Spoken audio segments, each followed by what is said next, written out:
حكيما.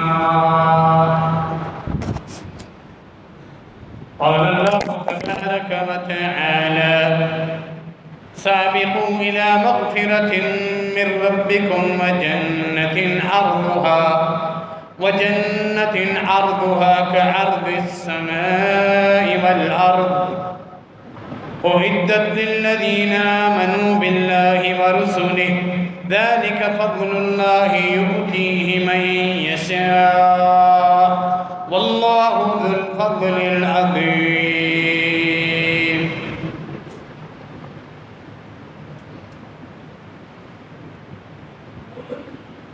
سورہ الحدید کی آیت نمبر 21 آپ کے سامنے تلاوت کی ہے۔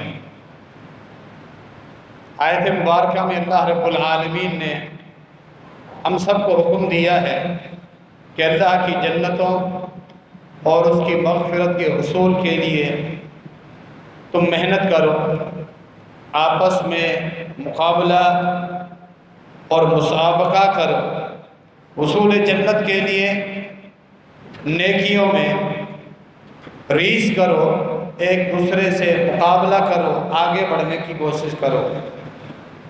یہی وہ چیز ہے جس میں مقابلہ کرنے کے لیے اللہ اور اس کے رسول صلی اللہ علیہ وسلم نے حکم دیا ہے۔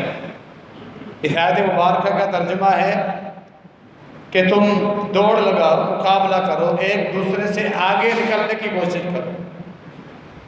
سابقو یعنی مسابقہ یہی ہوتا ہے کہ مقابلہ کرنے والے میں سے ہر ایک یہ چاہتا ہے کہ میں اپنے مد مقابل سے آگے نکل جاؤں، یہ مسابقہ ہے۔ فرمایا تم مسابقہ کرو، ایک دوسرے سے آگے بڑھنے کی، نکلنے کی کوشش کرو۔ کس چیز کے حصول کے لیے؟ منزل کیا ہے، انعام کیا ہے؟ اللہ کی جنت اور اس کی مغفرت۔ اللہ کی وہ جنت جس کی محض چوڑائی زمین و آسمان کے برابر۔ یہ جو چوڑائی ہے، ہمیشہ جو چیزیں جن کی اعرابی بیان کی جاتی ہے اس میں طول اور عرض یعنی چوڑائی اور کشادگی، لمبائی، چوڑائی اور لمبائی بیان کی جاتی ہے۔ لمبائی یعنی ہمیشہ زیادہ ہوتی ہے چوڑائی کے مقابلے میں، جو چیزیں مستطیل ہوا کرتی ہیں، جو علاقے، جو اراضی جس کی محض چوڑائی زمین و آسمان کے برابر، اس کی لمبائی کتنی ہوگی وہ اللہ جانتا ہے۔ اور یاد رہے یہ پوری جنت کا علاقہ نہیں ہے، پوری جنت کی ارادی نہیں ہے، یہ ایک جنتی کا گھر، یہ ایک جنتی کا گھر، مکمل جنت کا علاقہ یہ نہیں ہے۔ یہ حد بندی جس جنت کی چوڑائی زمین و آسمان کے برابر ہے، یہ ایک کم سے کم جو ادنا جنتی ہے یہ اس کی جنت کا ذکر ہے۔ فرمایا جس کی چوڑائی اتنی، پھر فرمایا اللہ نے یہ جنت اپنے ان بندوں کے لیے تیار کر کے رکھی ہے جو اللہ پر ایمان لے کر آتے ہیں اور تمام انبیاء پر جن کا ایمان۔ اور یہ میری جنت اللہ رب العالمین اپنے خاص فضل سے عطا کرے۔ اللہ کی فضل اور اس کی رحمتوں کے حصول کے لیے تم نے محنتیں کرنی ہیں، لیکن تمہاری یہ محنت اس جنت کا صلہ نہیں، تمہاری یہ محنت جنت کا بدلہ نہیں، لیکن یہ محنت اللہ کی مغفرت، اس کی رحمت، اس کے فضل کے حصول کے لیے تم نے کرنی ہے۔ کیونکہ جنت اتنی قیمتی ہے، تم ساری زندگی عبادتیں کرتے رہو، 1000 سال تمہیں زندگی ملے، کوئی گناہ کا کام نہ کرو، ہر وقت سجدے میں پڑے رہو، پھر بھی جنت مہنگی ہے۔ اپنی 1000 سالہ عبادت اور سجدے کے باوجود تم اللہ سے جنت میں محض ایک بالش کے برابر بھی جگہ خرید نہیں سکتے، اتنی قیمتی وہ جگہ ہے جو اللہ اپنے خاص فضل میں عطا کرے۔ صحابہ کرام رضوان اللہ علیہم اجمعین، ان کے سامنے قرآن اترتا تھا اور وہ عمل کرتے تھے۔ ان کی سوچیں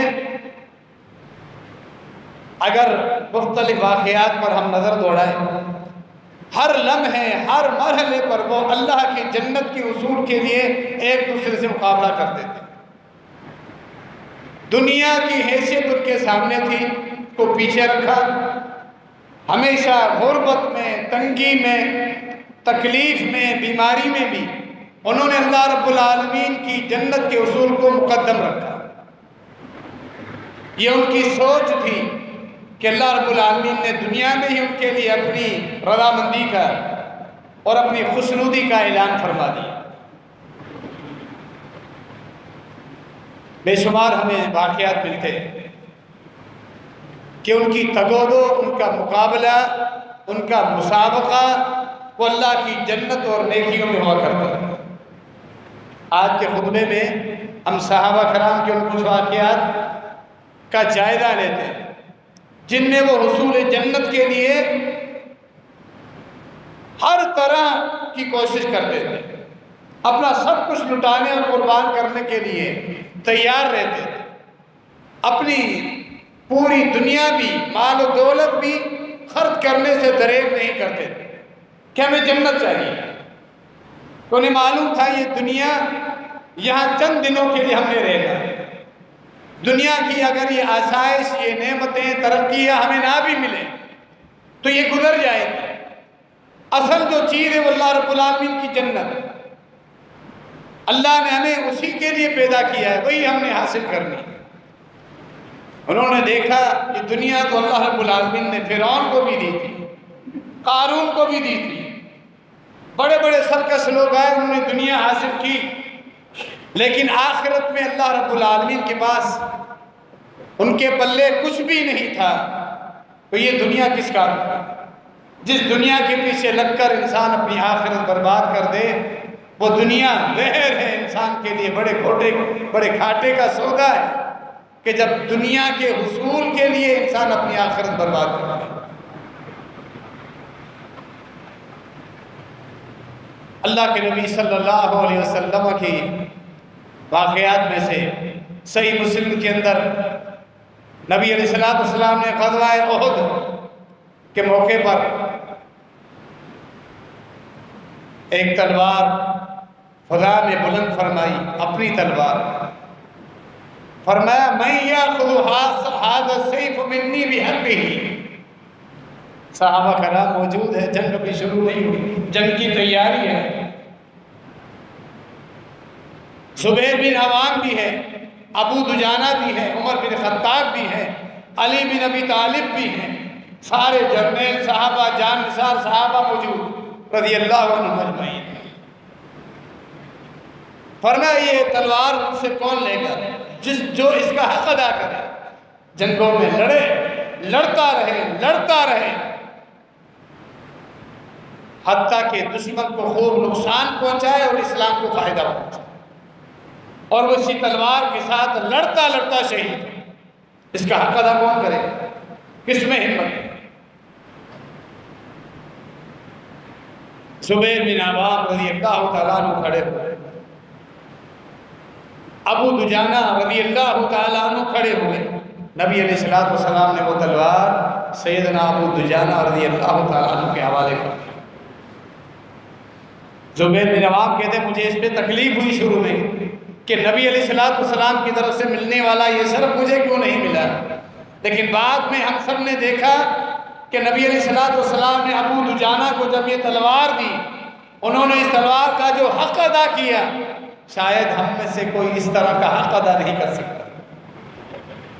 وہ ہمیشہ اپنے لباس میں ایک سرخ رنگ کا ایک کپڑا رکھتے تھے، وہ کپڑا اب تلوار کے دستے کے ساتھ باندھ کر رکھتے تھے۔ یہ تلوار ملنے کے بعد اس نے وہ کپڑا نکالا اور امامہ کر کے، پگڑی کر کے اپنے سر پہ باندھا۔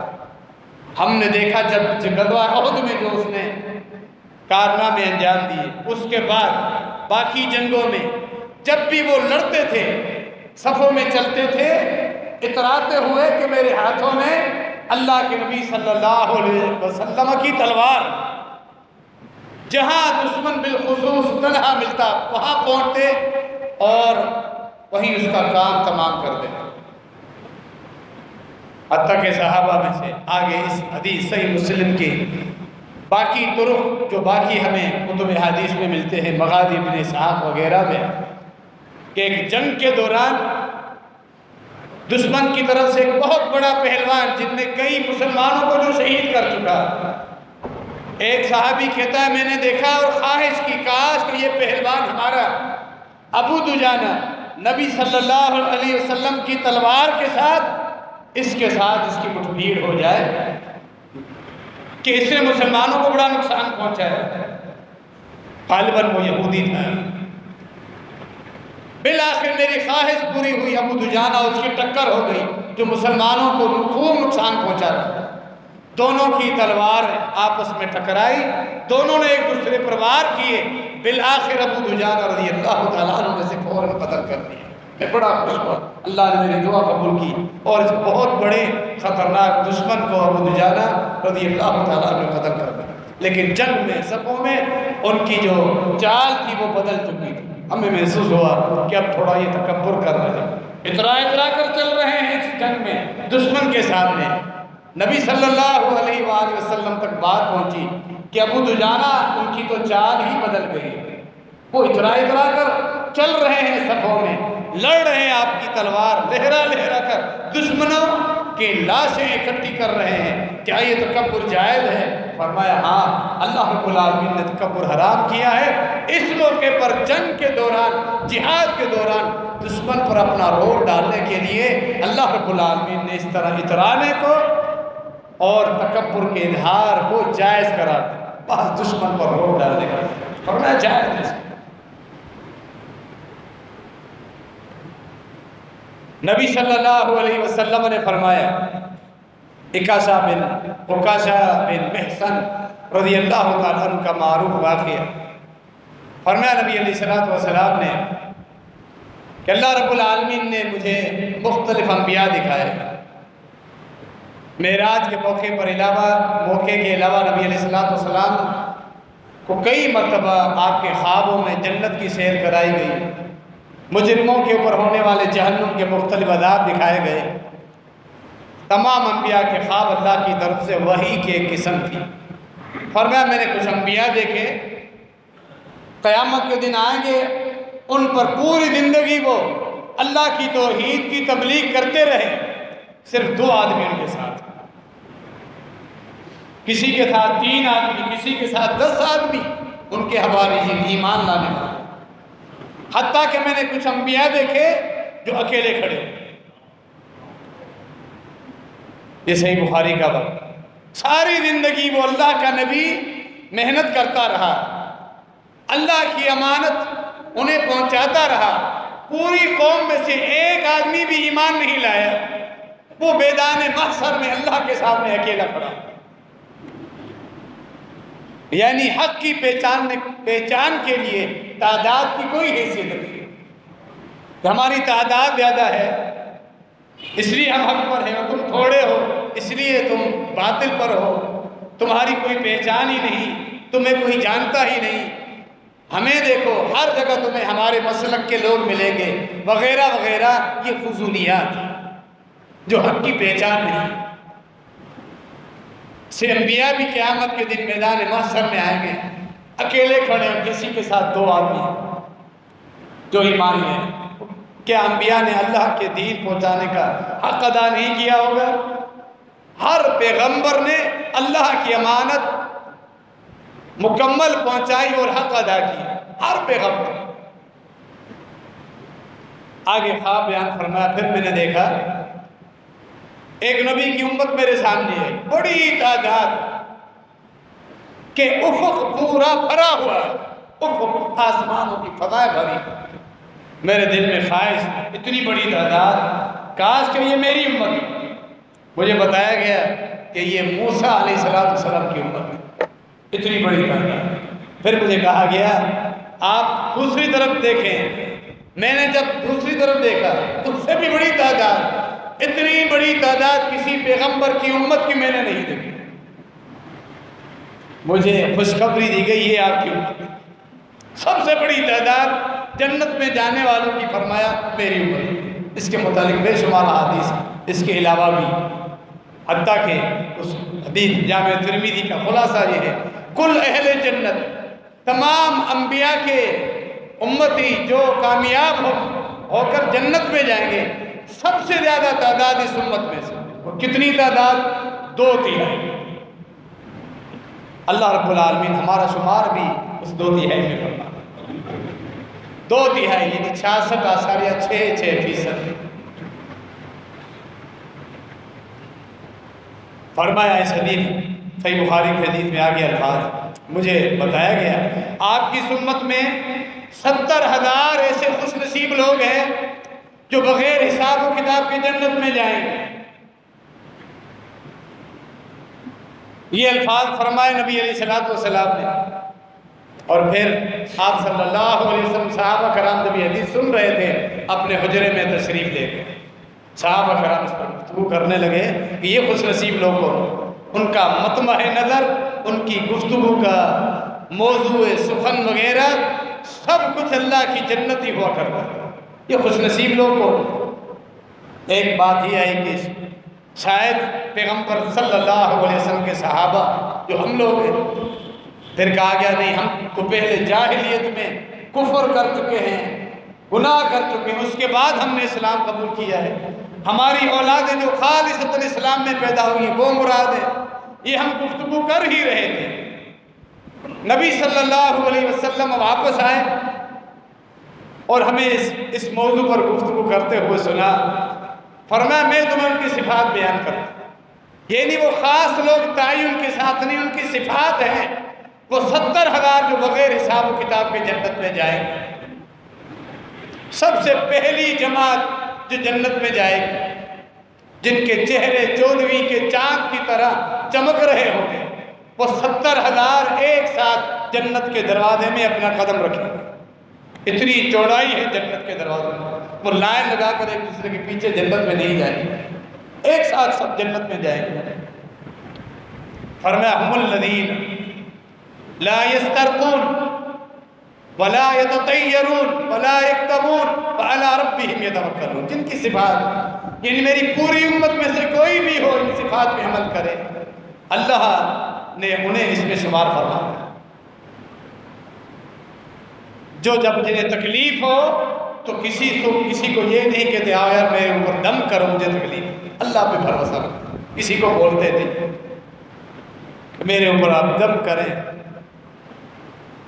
وظائف پڑھیں تاکہ میری تکلیف دور ہو جائے، اللہ پہ بھروسہ رکھ کے بیٹھ جاتے ہیں۔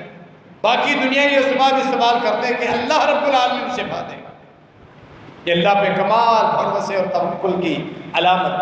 اس کی تشریح میں بعض علماء نے یہ بھی وضاحت کی ہے کہ کچھ لوگ دم کرنے کے لیے تخصص کرتے ہیں کہ فلاں مسجد کا امام دم کرے گا تو شفا ملے گی ورنہ نہیں ملے گی، وہ فلاں عالم دین ہے، فلاں مولانا صاحب یا فلاں پیر ہے، اس کے دم میں بڑی تاثیر ہے۔ یہ عقیدہ نہ، کوئی بھی اللہ کا کلام پڑھے، اللہ کے کلام میں شفا ہے، کسی سے بھی دم پڑھوائے تو پھر وہ اس فضیلت کو حاصل کرے۔ کتنے لوگ آتے ہیں جان بوجھ کر نماز کے بعد اپنے بچے لے کر آتے ہیں انتظار میں کہ امام صاحب فارغ ہو، امام صاحب سے دم کروانا۔ کیا آپ کو سورہ فاتحہ گھر میں نہیں پڑھنی آتی؟ کیا آپ کی بیوی کو، بچے کی والدہ کو سورہ فاتحہ پڑھنا نہیں آتی؟ سورہ فاتحہ سب سے بڑا دم، جس کا نام رقیہ بھی ہے، یعنی دم، کہ تھوڑی سی تکلیف اور اثرات کا اندیشہ ہوا، تلاش کرتے پھرتے ہیں کوئی یہ آثار کا علاج کرنے والا ہو، اثرات کا، اسی کے پاس جائیں، خود گھر میں ہے، قرآن پڑھنا نہیں ہے، سورہ فاتحہ پڑھتے رہیں، اللہ نے اس کے اندر شفا رکھے۔ یہ تخصص نہ کریں کہ فلاں سے ہم دم پڑھوائیں گے تو شفا ملے۔ فرمایا یہ اللہ رب العالمین پر بھروسہ رکھتے ہیں، نہ ہی یہ داخلے کے ذریعے علاج کریں۔ جب انہیں تکلیف ہو جائے، آگ کا جو علاج ہے، زخم وغیرہ، جسم میں کوئی تکلیف ہو، پھوڑے وغیرہ، تو ہلکی سی اس کو آگ کے ساتھ جسم کو تپاتے ہیں، یہ بھی ایک علاج ہے۔ البتہ اس میں تکلیف ہے، نبی علیہ السلام نے اس سے منع فرمایا ہے، لیکن جب علاج کے سارے راستے بند ہو جائیں، بالکل آخری راستہ ہو، جب اس کی اجازت ہے۔ لیکن اللہ پہ بھروسہ رکھنے کی علامت یہ ہے کہ اس علاج کی طرف ایک مومن نہ ہے۔ داغ نہیں لگواتے تکلیف میں اپنے جسموں پر. اور پھر صحابہ کرام نے ایسے کیا، تکلیف میں کراہتے رہے، لیکن کئی صحابہ اس علاج کی طرف نہیں آئے تاکہ ہمیں یہ فضیلت حاصل ہو. اور فرما کسی چیز کو وہ منحوس نہیں سمجھتے، نفع نقصان اللہ کی طرف سے. ایسا نہیں ہے صبح سویرے فلاں آدمی سے ملاقات ہوئی اس کی وجہ سے سارا دن خراب. یہ جاہلیت کی آواز ہے. یہ سفر کا مہینہ ہے، اس مہینے میں کام نہیں ہوں گے، نیا مال لے کے نہیں آنا، کسی سے معاملہ نہیں کرنا، رشتے وغیرہ طے نہیں کرنے، نہ ہی کوئی گھر تبدیل کرنا ہے وغیرہ، کیونکہ یہ منحوس جاہلیت کا جو عقیدہ، چیزوں کو وقت کو منحوس سمجھنا. کوئی آدمی اپنے لیے ایک دن کبھی اتفاق سے وہ کسی ہفتے کے دن نکلا، پیر کو، منگل کو، بدھ کو، کسی بھی دن نقصان ہو گیا. اب اس نے یہ ٹھان لی کہ یار میرے لیے منگل کا دن کیا ہے منحوس، میں اس دن نہیں جاؤں گا کام کرنے، نیا معاملہ کرنے، یہ دن میرے لیے منحوس. یہ ساری بدبختی ہے، جاہلیت ہے، اللہ کی لکھی ہوئی تقدیر کا انکار ہے. کوئی وقت، کوئی مہینہ، کوئی دن منحوس نہیں، کوئی چیز، کوئی شخصیت، کوئی آدمی منحوس نہیں. فرمایا یہ کسی چیز کو منحوس نہیں سمجھ، اللہ پہ بھروسہ ہے، نفع نقصان اللہ کی طرف سے. ہندوستان کے جو عقائد ہندوؤں کے، وہاں سے جب قوم علیحدہ ہوئی، اب تک ان کے جو آثار ہیں، اثرات ہیں، وہ ابھی تک اس قوم میں موجود ہیں. قبر پرستی لے کر، صوفیت سے لے کر مدار پرستی، نظر و نیاز اور تیجا چالیساں وغیرہ ساری چیزیں، رسم و رواج، عقائد تک، اور جو توہم پرستی ہے ہندوؤں والی، ہمارے مسلمانوں کے اندر آج بھی موجود ہے. کہ گاڑی کے ساتھ ایک بچے کا جوتا ٹانگ دیتے ہیں، یہ جوتا اس کا عقیدہ ہے، وہ دعا میں عقیدہ نہیں. سبحان الذی سخر لنا ھذا، بسم اللہ پڑھ کے گاڑی چلاؤ، اللہ بسم اللہ میں اسی برکت دے گا، تمہیں نقصان سے بچائے گا. وہ ساری چیزیں ایک طرف، بچے کا ایک جوتا، پرانا جوتا جس میں مٹی اور گند بھی لگا ہوا ہو، بہترین گاڑی ہو کتنی مہنگی، اس کے نیچے کیا ہے، وہ جوتا ٹانگا. یہ جوتا اس کی حفاظت ہے. یہ توہم پرستی آج تک ہماری قوم میں موجود ہے، بے شمار اس کی مثالیں اور بھی موجود ہیں. فرمایا یہ وہ اللہ کے نیک بندے ہیں جن کے اندر یہ چیزیں نہیں، اللہ پہ بھروسہ رکھتے ہیں. حدیث مکمل ہوئی، فوراً جب نبی علیہ السلام نے الفاظ فرمائے، وہ 70,000 بغیر حساب کتاب کے جنت میں جائیں گے. عکاشہ بن محصن رضی اللہ عنہ پڑھے، ادعو اللہ یجعلنی منہم. یہ سوچ تھی، یہ مقابلہ تھا، یہ تقابل تھا. جنت کا اعلیٰ درجہ. یہ اللہ کے رسول صلی اللہ علیہ وسلم اللہ سے دعا کی، نبی علیہ السلام کی دعا اللہ قبول فرماتا ہے. اللہ کے پیغمبر کی دعا ہوگی تو پھر مہر لگ جائے گی تصدیق کی. فرمایا انت منہم، اور پھر وہ خوشخبری اور وہ نوید سن لی، اے عکاشہ آپ ان میں سے. کتنی بڑی ہے خوشخبری، 70,000 بغیر حساب کتاب کے جنت میں جاتے. صحابہ کرام ریس کرتے تھے، شرماتے نہیں تھے جنت کے حصول کے لیے. ایک اور ساتھی کھڑا، اب میرے لیے بھی دعا کریں. کتنا جامع جواب دیا. دوسرے ساتھی نے فرمایا سبق کبھی ہاں عکاشہ سب کو دلے گے. یہ کیوں الفاظ فرمائے؟ اگر دوسرے صحابی کو بھی خوشخبری پر نبی علیہ السلام دے دیتے، پھر تیسرا کھڑا ہوتا. اس طرح ایک دوسرے کے پیچھے سارے کھڑے. سب صحابہ ریس کرتے تھے جنت کے حصول کی، ہر صحابہ. لیکن یہاں مقابلہ جیت گئے عکاشہ بن محصن. بھی اللہ سے دعا کہ اللہ ہمیں ان میں شمار فرما. بھلے اعمال تھوڑے ہیں، اعمال دیکھ کے شرم آتی ہے، گناہ دیکھ کے ڈرنے لگتے ہیں، لیکن اللہ کے فضل اور اس کی رحمت ہے، ہمیشہ اچھی امید رکھیں، ہمیشہ اچھی ہے. مسلم احمد میں حدیث کی وضاحت میں یہ آتا ہے 70,000 میں تھے، ہر 1000 کے ساتھ اللہ رب العالمین 70,000 پھر اور جوڑے گا اپنے خاص فضل کے ساتھ. پھر اس کے بعد اللہ رب العالمین اپنے دونوں ہاتھوں کی مٹھیاں بھرے گا، اپنے دونوں ہاتھوں کی مٹھیاں بھر کے اپنے بندوں کو اس جماعت میں شامل فرمائے گا جو بغیر حساب کتاب کے جنت میں. یہ صحیح ہے حدیث، اس کی سند بھی صحیح ہے. یعنی پھر اللہ کی ذات میں امید رکھے، اللہ ضرور ان میں شمار فرمائے. ابو بکر اور عمر رضی اللہ عنہما کا واقعہ کس قدر مشہور ہے کہ غزوہ تبوک کے موقع پر فرمایا صدقہ کرنے کا حکم دیا، اور موقع تھا جنت کے حصول کا موقع تھا. ابو بکر صدیق رضی اللہ عنہ اکثر آگے رہتے تھے۔ عمر نے کہا آج کل میرے پاس کچھ مال زیادہ ہے، فراوانی آئی ہوئی ہے، بہترین موقع ہے، ابو بکر سے نمبر لے جاؤں گا۔ ہمیشہ نمبر لے جاتا ہے، کس میں؟ نیکی ہو، دنیا کے اصول کے لیے ہمیشہ آگے رہتا ہے ابو بکر۔ آج جب فراوانی ملی ہے مجھے، موقع بھی ہے، تو آج میں نمبر لے کے دکھاؤں۔ گھر میں جتنا کچھ موجود ہے پورے مال میں سے آدھا مال لے کر آتے ہیں۔ پتہ چلتا ہے مجھ سے پہلے ابو بکر صدیق سارا ہی مال گھر کا لے کر آئے۔ پتہ چل گیا ابو بکر سے میں کبھی بھی آگے نہیں نکل سکتا، وہ ہمیشہ آگے رہتا۔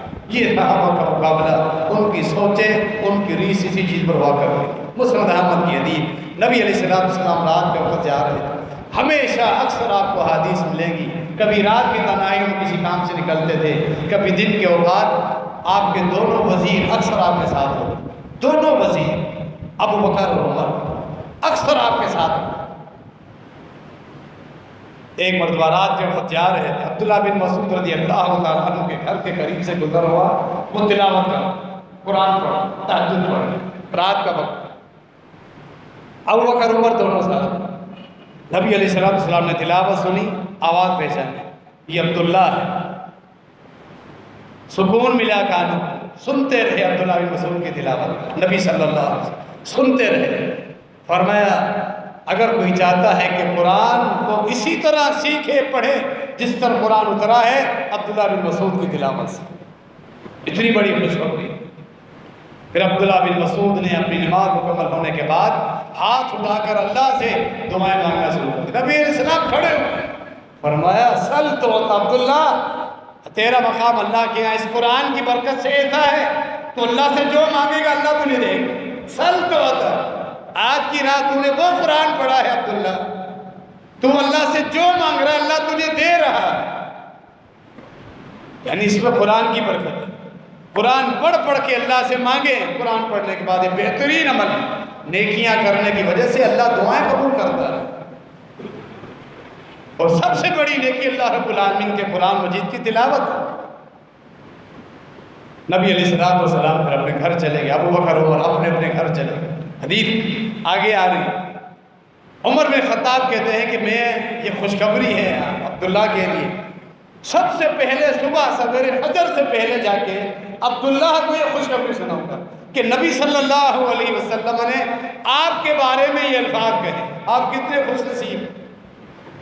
عمر بن خطاب کہتے ہیں فجر سے پہلے رات کے آخری حصے میں پہنچا عبداللہ بن مسعود کے گھر، دروازے پر آئے، فوراً پریشان ہو گئے، خیر تو ہے عمر، اس وقت آنا ہوا؟ کہا کہ آپ کے لیے بہت بڑی خوشخبری ہے، سوچا سب سے پہلے میں تمہیں وہ خوشخبری سناؤں کہ نبی علیہ السلام نے آپ کے بارے میں کیا فرمایا۔ عبداللہ بن مسعود نے کہا عمر سبق کبھی ہے ابو بکر، آج بھی ابو بکر آج سے سبقت لے کر گئے، آپ جا کر سو گئے تھے، ابو بکر سوئے نہیں تھے، انہوں نے آ کے یہ خوشخبری مجھے سنائی تھی، اس کے بعد اپنے گھر گئے۔ فرمایا اللہ اکبر انہ سباق الخیر، ابو بکر ہمیشہ آگے نکلنے والا ہے، ہم ان سے آگے نہیں نکل سکتے، وہ آج بھی مجھ سے سبقت لے گئے۔ کتنے واقعات آپ کو صحابہ کرام کے ملیں گے، وہ ان کے سامنے دنیاوی چیزوں کا، مناصب کا، عہدوں کا، اسٹیٹس کا اصول نہیں تھا، جنت کے اعلیٰ درجوں کا اصول تھا، اسی پر وہ لڑتے تھے، اسی پر ان کا مقابلہ ہوتا تھا۔ اللہ رب العالمین ہمارے اندر بھی یہ جذبات پیدا فرمائے، ہم بھی جنت کے متلاشی اور طلبگار بن جائیں، جنت کی لالچ ہمارے اندر آ جائے، یہ بڑی اچھی لالچ ہے جو اللہ کو پسند ہے۔ اللہ رب العالمین توفیق عطا فرمائے، آمین وما علینا الا البلاغ۔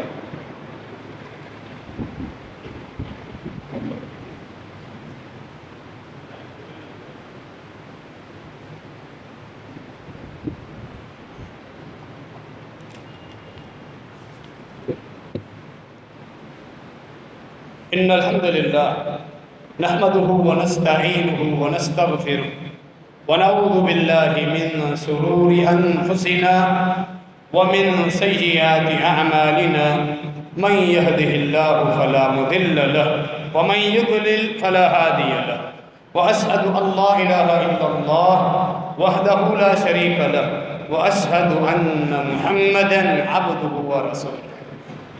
ابو الدہدہ رضی اللہ تعالیٰ عنہ کا بڑا معروف واقعہ ہے، اسی ہمارے موضوع کے حوالے سے جو آپ سن رہے ہیں۔ مسند احمد مستدرک حاکم میں صحیح سند کے ساتھ انصار صحابہ کرام میں 2 انصار صاحب، ایک مالدار ہے، اس کو بڑا باغ ہے، ایک دوسرا جو تنگ دست ہے، وہ محنت کر رہا تھا اپنا باغ بنانے کے لیے، حالات کچھ کمزور تھے، اپنے باغ کی جب دیوار سیدھی کر رہا ہے تو جو مالدار انصاری صحابی ہے اس کے باغ میں سے ایک درخت بالکل اس کے اندر آ گیا، اس کی حدود، یعنی کہ حدود تو اس کی تھی لیکن اس کی دیوار اگر وہ بنائے تو وہ ٹیڑھی ہو رہی۔ اس غریب صحابی نے اپنے دوسرے ساتھی سے کہا یہ ایک درخت مجھے دے دو تاکہ وہ میری دیوار سیدھی ہو جائے، کوئی بڑا مسئلہ نہیں، اتنا باغ اللہ نے تمہیں دے دیا ہے، چلے پیسوں سے ہی دے دو، قیمتاً دے دو۔ کیونکہ یہ ایک تطوع مسئلہ تھا، فرض نہیں تھا، انہوں نے معذرت کر، جو مالدار صحابی تھے نے کہا میں نہیں کر سکتا، میں اپنے باغ میں سے ایک درخت بھی آپ کو نہیں دے، بھلے آپ اس کی قیمت دو، اس درخت کے بدلے ایک درخت کی قیمت بھی دو، میں نہیں دے سکتا۔ تو کہا دیوار ٹیڑھی ہو جائے گی، دیوار سیدھی ہو جائے گی، اور نہ پھر میرا جو باغ بنے گا، اندر دیوار آئے گی پھر باہر جائے گی، ٹیڑھی ہو جائے گی، تو باغ میں خوبصورتی آ جائے گی۔ آپ نے کہا میں نہیں دے سکتا۔ نبی علیہ السلام کی بات ہو جاتا ہے، اللہ کے رسول صلی اللہ علیہ وسلم سے بولتے ہیں، اللہ رب العالمین نے توفیق نہیں دی اس موقع پر، انہوں نے معذرت کی کیونکہ معاملہ فرض نہیں تھا، نفل تھا، تطوع تھا۔ فرمایا کہ حتیٰ کہ نبی علیہ السلام نے جنت کی بشارت دی، یہ ایک درخت دے دو، اس ایک درخت کے بدلے اللہ تمہیں جنت میں درخت دے۔ معذرت کر دی اللہ کے نبی علیہ السلام، میں نہیں کر سکتا۔ یہ سارا واقعہ ابو الدہدہ سنا۔ ابو الدہدہ اس آدمی مالدار جو باغ والا ہے اس کے پاس آتا ہے، ابو الدہدہ کے پاس بھی اپنا باغ ہے۔ جب یہ آواز سنی نبی علیہ السلام کی، اس درخت کے بدلے جنت کے درخت مل رہے، تو جنت کے کس قدر وہ متلاشی اور طلبگار تھے۔ ابو الدہدہ کہتا ہے کہ کیا میں اپنا پورا باغ تمہیں دے دوں، پھر آپ یہ درخت اس غریب کو دیں گے تاکہ اس کی دیوار سیدھی ہو جائے؟ اور ان کا اس میں کون سا گھاٹے کا سودا ہے، اس ایک درخت کے بدلے مجھے پورا باغ مل جائے پھر تو ٹھیک ہے۔ پورا باغ دے دیا ابو الدہدہ، اس نے لے لیا، پھر وہ درخت اس دوسرے جو غریب صحابی تھے اسے دے دیا گیا، اس نے خوشی خوشی اپنی دیوار سے۔ غزوہ احد سے پہلے کا ہی واقعہ، نبی علیہ السلام کے علم میں یہ ساری بات آئی، ابو الدہدہ کی اس قربانی ہے۔ سودا جب ہوا اپنے باغ میں آتے ہیں، گھر بھی اپنے بچوں کے ساتھ باغ میں رہے، باہر سے پکارتے ہیں کہ یا امت دہدہ، ابو دہدہ یعنی دہدہ کے والد اور دہدہ کی والدہ میری بیوی، اب باہر نکل رہا، ہم نے یہ اپنا باغ پورا زمین سمیت بیچ دیا ہے۔ کسے بیچا ہے؟ اللہ سے سودا کیا، اس کے بدلے جنت کا ایک درخت ملا۔ وہ خواتین بھی صحابیات بھی اس قدر وہ ہوا کرتی تھی کہ جنت اگر مل جائے تو دنیا کی حیثیت نہیں، کہ کوئی گھاٹے کا سودا نہیں، خوشی خوشی وہ خاتون اپنے بچوں کو سمیٹتی ہے، جتنا سامان وہ لے سکتے ہیں وہ سامان اٹھایا، گھر کو چھوڑا، باغ کو چھوڑا اور روانہ ہوا۔ غزوہ احد اس کے چند دنوں کے بعد لگتا ہے ابو الدہدہ رضی اللہ تعالیٰ عنہ غزوہ احد میں شہید ہوئے۔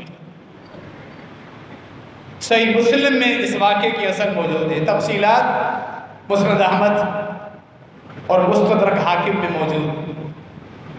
نبی علیہ السلام کا ابو الدہدہ کی شہادت کا پتہ چلتا ہے، فرماتے ہیں یہ ابو الدہدہ نے اللہ رب العالمین سے اتنا پیارا سودا کیا، اتنا قیمتی سودا کیا، کم من ارکن رداہن فی الجنہ لابی الدہدہ، میں دیکھ رہا ہوں اللہ نے ابو الدہدہ کے لیے جنت میں کھجور کے بے شمار درخت رکھ دیے ہیں، جن کی شاخوں میں کھجور کے تازہ گچھے لٹک رہے ہیں، جن کی شاخیں ان گچھوں کی وجہ سے بھاری بھاری ہو کے نیچے لٹک رہی ہیں۔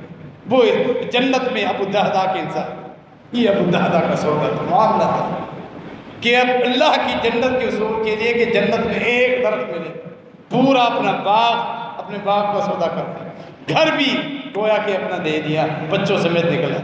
صحابہ کرام کی سوچیں، ان کی قربانیاں یہی ہوا کرتی۔ اب اس واقعے سے دیکھیں کہ اللہ رب العالمین جب انسان کو توفیق دیتا ہے، موت سے پہلے نیکیاں کو بندہ کر رہا ہے، موت سے پہلے۔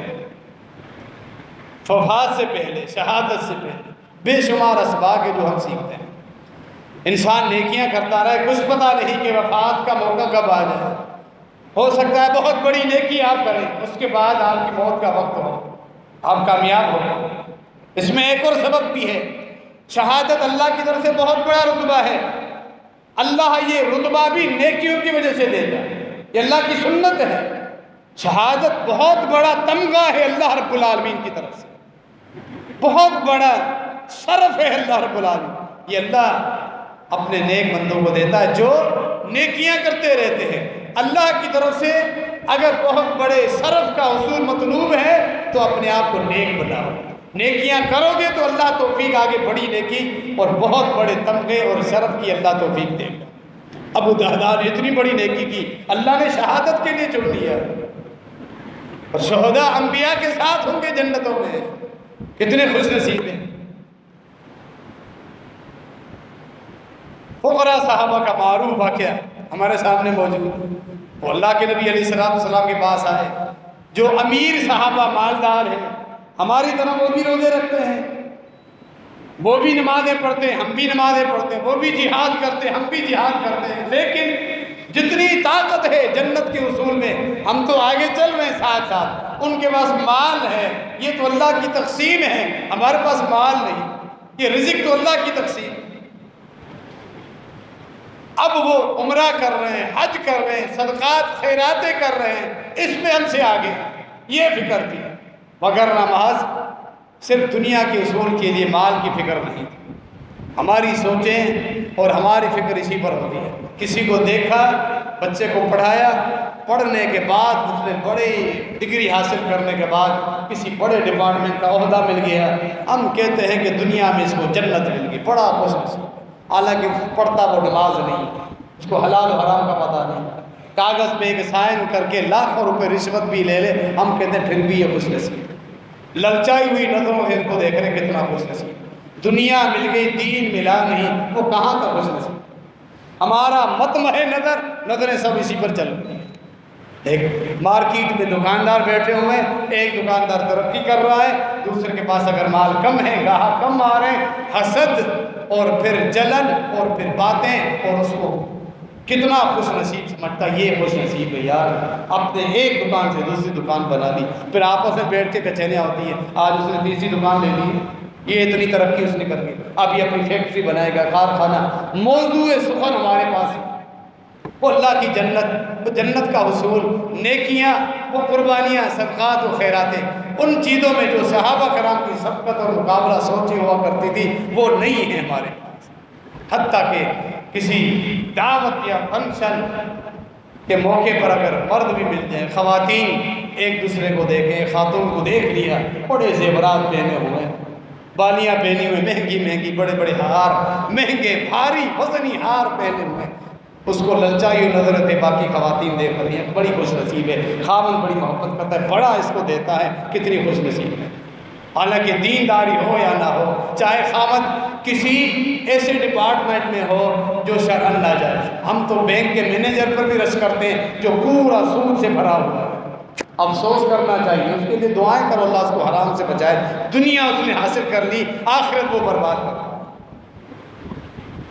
بیمہ کے جتنے ڈپارٹمنٹ ہیں، انشورنس کمپنیز، سب کی سوال، ایک آدمی کا بیٹا انشورنس کمپنی کا بڑے عہدے پر پہنچ گیا، مینیجر بن گیا، اس کا کلرک بن گیا، کچھ بھی ہے تو حرام ہے، لیکن کا فتویٰ ہے مطلقاً حرام، لیکن یہ اس کو خوش نصیب سمجھیں گے، یار یہ چڑھ گیا، یہ کما گیا، یہ کامیاب وغیرہ وغیرہ۔ دین ہے کہ نہیں ہے؟ 5 وقتہ نماز پڑھتا ہے نہیں پڑھتا، اسے قرآن کا علم ہے کہ نہیں ہے، یہ چیزیں نہیں ہیں۔ نبی علیہ السلام نے فرمایا رشک کرو 2 چیزوں پر، لا حسد الا فی اثنتین، وہ مالدار آدمی حلال سے کماتا ہے، خوب خرچ کرتا ہے رب کے راستے، اس پہ رشک کرو نا۔ دوسرا وہ عالم دین، حافظ قرآن، رات کو قرآن پڑھ رہا ہے، دن میں لوگوں کو شرعی مسئلے بیان کر رہا ہے قرآن و حدیث کی روشنی، اس پہ رشک کرو نا، اتنا خوش نصیب ہے۔ اپنی اولادوں کو تعلیم کے لیے لے آؤ، وہاں قرآن کے حافظ بناؤ، علماء بناؤ، وحی الہی کے وارثین بناؤ، یہاں ریس کرو، ہماری ریس یہاں ہے۔ حتیٰ کہ ادھار لے کر کمزوری میں تنگ دستی میں میری پڑوسن کا بیٹا فلاں پرائیویٹ اسکول میں پڑھ رہا ہے، 5,000 فیس ہے، 10,000، طاقت نہیں میرا بیٹا بھی وہاں پڑھے گا، اس کا بھی بیٹا پڑھ رہا ہے۔ یہی ریس ہے ہمارے ساتھ، خواتین میں بھی مردوں میں بھی، جو مطمع نظر ہے تقابل ہے ہمارے سامنے یہ چیز۔ صحابہ کرام کے واقعات اسی لیے بیان کریں، ان کا مطمع نظر کیا تھا۔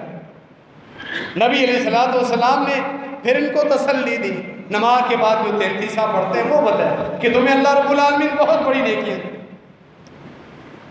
ہم نے بھی صحابہ کرام کے واقعات پہ غور کر کہ دنیا کے حصول کے لیے کہیں ہم اپنے دین کو نقصان تو نہیں پہنچا، کس کو ہم خوش نصیب سمجھ رہے ہیں۔ قارون بھی نکلا تھا، سورہ قصص کے آخر میں اللہ نے ہمیں یہی بات سمجھانے کے لیے قارون کا قصہ ذکر فرمایا، جب اپنے پورے مال اور خزانوں اور نوکروں کے ساتھ خچروں پر خزانے لدے ہوئے بھرے ہوئے ہیں اور بہترین ریشمی لباس کے ساتھ تکبر کے ساتھ بازار کے درمیان میں سے گزرا۔ فقال الذين يريدون الحياة الدنيا يا ليت لنا مثل ما اوتي قارون انه لذو حظ عظيم۔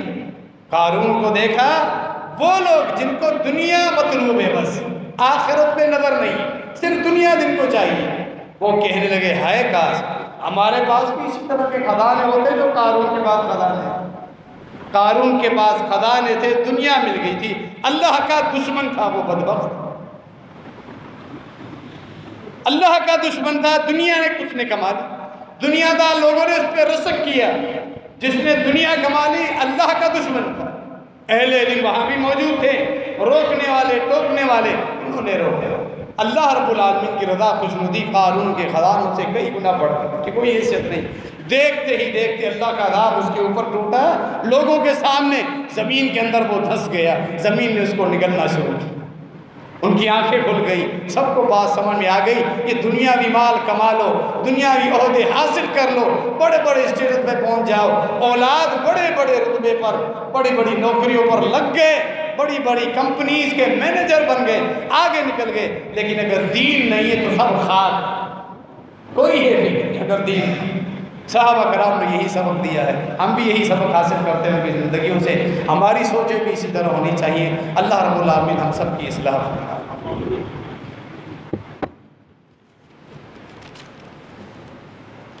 درس قرآن و حدیث برائے خواتین آج بعد نماز جامع مسجد اور کو محترمہ والی شبانہ بحث کا خطاب